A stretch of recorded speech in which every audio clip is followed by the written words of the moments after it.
more on this. I'm joined by Rashmi Samant. She's a former student and union president of the Oxford University, also a human rights activist. I'm also joined by Abhishek Sudhir in the studio. He's a lawyer. Rashmi, let me start with you first. What do you make of these protests, Rashmi, really? You've been there at the Oxford University, and these Ivy League colleges are seeing protests for months now. It has only escalated this time around. But what do you make of them? Some say that these are genuine protests, these are genuine demands that the students, the youngsters are making. Some say that this is beyond student activism. This is a lot to do with politics, and there are forces beyond students, beyond the youngsters who are behind these protests.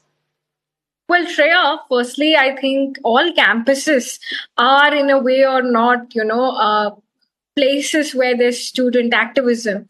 But the timing of this particular uprising, I think that is what is concerning, because the protests are happening now much after the most recent conflict between Israel and Palestine has started. So I think the timing is a little off, and the timing gives some sense of, artificial prompting from outside sources and not something that organically came from within the campus. This is what's been, discussed among the student communities.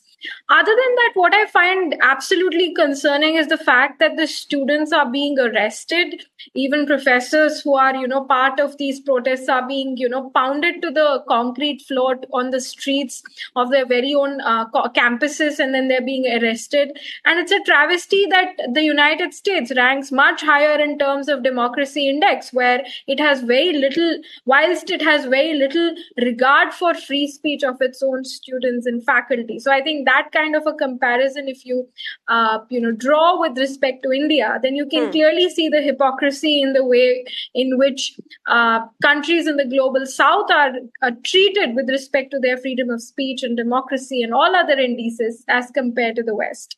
So I think there are lots of troubling... The United States, of course, has a lot to answer, as well as the Biden administration. But Rashmi, let me take this across to Abhishek Sudhir as well. Abhishek Sudhir, we all have the right to express our feelings, our opinions, and students, rightly so, are doing that. But look at the visuals that are coming in, the scenes that are coming in out of US universities and colleges. Is that the way to put your point across, holding ransom the universities, making people hostages when you're occupying the Hamilton Hall? Does that, and is that how it works? Well, Shreya, we taught the world civil disobedience, right? It was Mahatma Gandhi who came up with civil disobedience. Mr. Gandhi said that civil disobedience is the inherent right of every citizen. And he said civil disobedience should never lead to violence. It's criminal disobedience that can lead to anarchy. Yes, there is a fine line between civil disobedience and criminal disobedience. But you just referred to in your opening remarks about the 1968 anti-war protests, where the same hall was occupied. Why? They were protesting the Vietnam War. In 85, the same hall was occupied. What were they protesting? Apartheid. Today, right? Do we have apartheid in South Africa? No. The Vietnam War ended because of the pressure students put on the US administration, on multiple administrations, right? You had 3 different presidents who oversaw the Vietnam War, but finally they had to succumb to that pressure. Look, Shreya, campuses are hotbeds of activity, of activism, yes, but campuses where students go to learn. I would argue that this is part of the learning process. These very students in 20, 25, 30 years from now will be jaded middle-aged people who will say, oh, Israel has a right to defend itself. We don't stand with Palestine. But they're young, they're idealists. No, Abhishek, but are you telling me that intimidating Jewish students and professors is freedom of expression, is a way to bring about change? No, I'm not going to say that. Look, Shreya, there is a fine line between being anti-Israel's policies in Palestine and anti-Jewish. Right? There's a difference between But that line, Abhishek, has been clearly blurred at the university campuses. I would say that there are Jewish professors, there are Jewish students who are also part of these protests, and there are also Jewish students who feel unsafe on campus. There is a fine line, I will repeat, between being anti-Semitic and opposing what Israel is doing in Palestine. I would like the government of India to take a clear stance also on the issue and say which side of the divide they're on. Are we for a ceasefire? Are we for Israel's right to defend itself? The Prime Minister has not taken a clear stance on this issue. As an Indian, that's what concerns me. And Shreya, one more point. Students are meant to protest.